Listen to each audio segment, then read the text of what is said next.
and welcome to another episode on Mel Underground. I'm Mel, and today we're in the sewing room and we are looking at this windowsill. I know what you're thinking.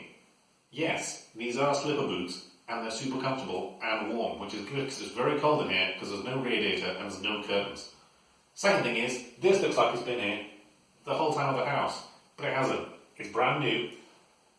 We just put it in, and what was in here previously was basically the wall just went back to right underneath the window, which kind of left a bit of a useless space. The curtains had to come all the way down to the floor to keep any of the heat in, and when they did, you kind of had this weird void just where you couldn't really put anything because it would get in the way of the curtains, and it's not really usable floor space. So we've decided to turn that into usable windowsill space for plants and stuff like that. So what I've done is just put a bit of a stud mini wall in, and this is plasterboard here. We've not quite got around to papering yet, so this can be papered over and painted. But we've done all of the painting for the gloss work, and it's come out really well. So we're going to skip back into the past, and I'll show you how I did it. Okay, so we're here and we're going to be putting a fake wall here and a shelf here. So the first thing we're going to do is we're going to start off by marking where we want the wall to go. Just on these two faces here. Now we're going to mark the back of the plasterboard that's going to make up the wall. So it's where I want the wall to be, less half an inch, because that's how thick the plasterboard is. So I've got my level here and a sharp edge pencil, and we'll just mark those two lines.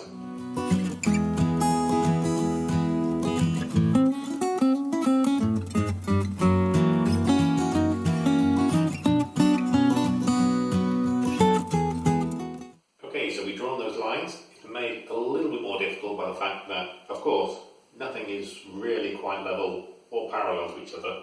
So I've had to make some judgment calls about keeping stuff either parallel to these front faces or level, and gone for something kind of in the middle. Next thing to do is to put these side bits on. So these are just normal 3x2. I've taken a bevel gauge and I've used that to take the angle of these two faces. I've then cut an angle on this piece here, and then cut a recess for the skirting board. So we can then put the lines up to the lines we've just drawn and screw them on. And these are going to kind of form the datum and the basis for most of the structure we're about to do.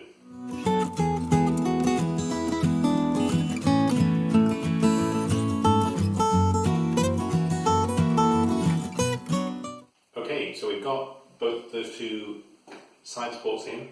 Again, some small issues because neither of these faces are perfectly flat, so both of them are a little bit rocky, but they're both screwed on now and they're pretty down tight. When I'm going to put this baseboard on, just make sure that it's in line with both of those. Make sure everything's in the same plane, and then we'll screw that down.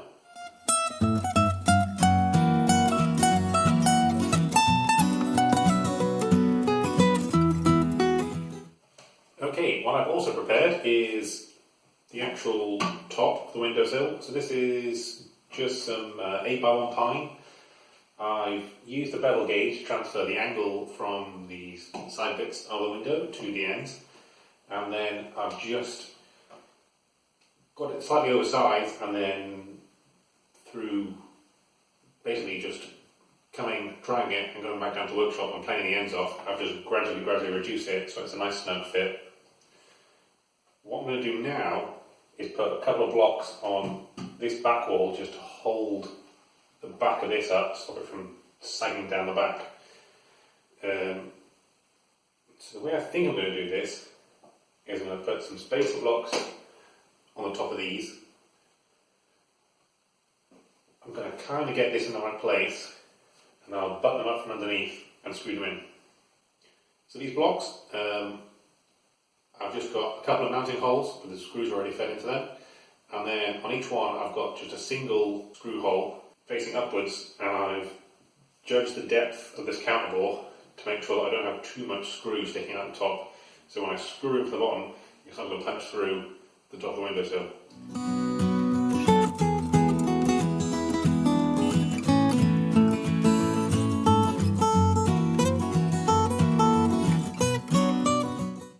Now we've got these top keys to put along the top of these two side bits, and this is going to be the things mainly supporting the shelf.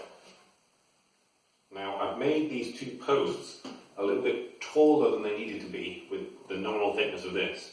So I can put this on, put the sill on, and then I can just trim the width of this just to get the flatness, the level of that sill right. Now, I've had a request for the sill to be not quite level and slightly tilted to the back so that if anything falls over, it rolls, stays on the shelf rather than rolling and falling off, which is quite a good idea.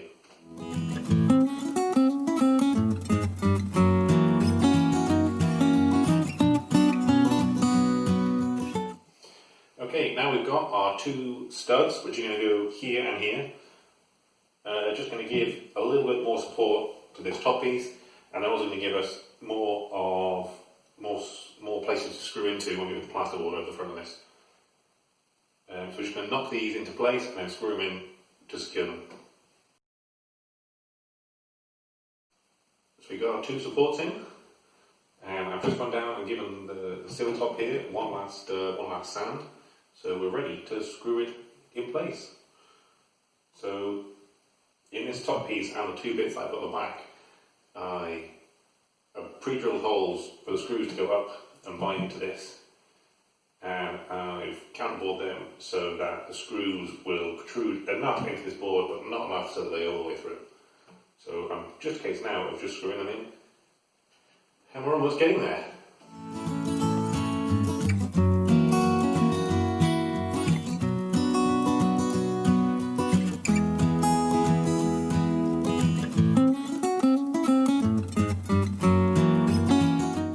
Okay, so we got all of our woodwork done, really. What I'm going to do now is I'm going to put some insulation behind, basically just fill this whole void up with insulation. It's probably not needed really. I think this patch will have a much higher thermal resistance than all the walls, because all the walls are just solid stone. But it just stops this specific area being a dead cold patch, and it will also hopefully stop it from having such a hollow knock to it if it's filled with insulation. I'm using some old fiberglass insulation that came with the house. So because it's fiberglass, I'm going to have a mask on, put some gloves on, and I'm going to have to as well probably open the window and put a fan on, which is going to be really cold because it's currently snowing. So I'm going to try and get this done as quickly as possible and get back into the warmth for the rest of the house. After I've done the insulation, I've already pre-cut and fit a piece of plasterboard to size. I'm just going to slap that on and just lock away all the fibriness.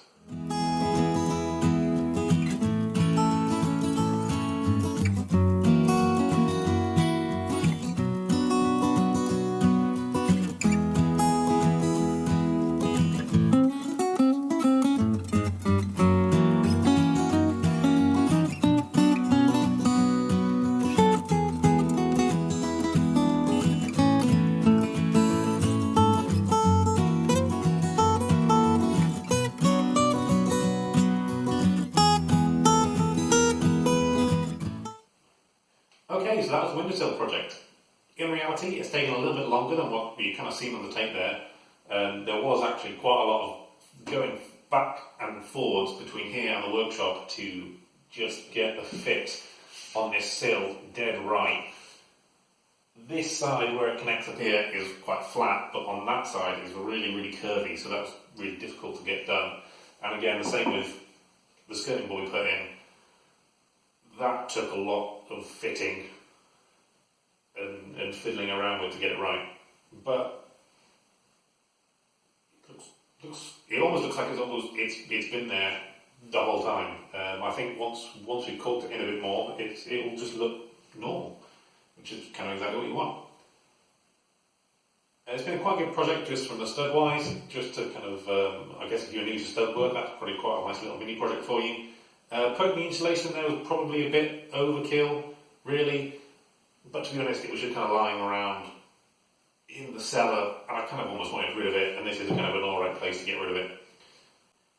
Stay tuned for more episodes. We're going to be papering this room soon, and possibly be a little bit more on a cheeky little feature I put in, and more of that to come. As always, thanks for tuning in. I'm Mel, and this has been Mel Underground. I'll see you next time.